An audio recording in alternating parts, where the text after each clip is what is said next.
Fantadarayu, Fantadarayu, Senafini Guardisau, Senafini Guardisau, Teni Utakurecha, Tawanati Fukutau, Nusaruna Kunalevidu, Tiisipala, Fantadarayu, Fantadarayu, Senafini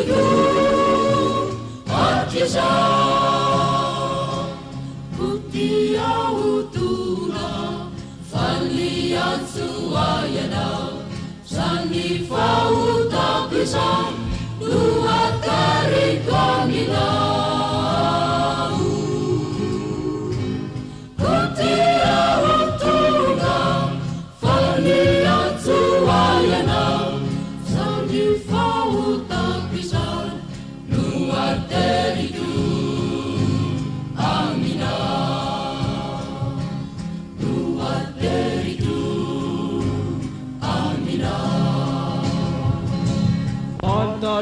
Fantadarayu, Fantadarayu, Seka Sejumbulatau, Seka Sejumbulatau, Fanirina Sesen, Simi Fantu Kaminau, Kami Tutu Fuluan, Simi Vimbi Nakivin, Fantadarayu, Fantadarayu, Seka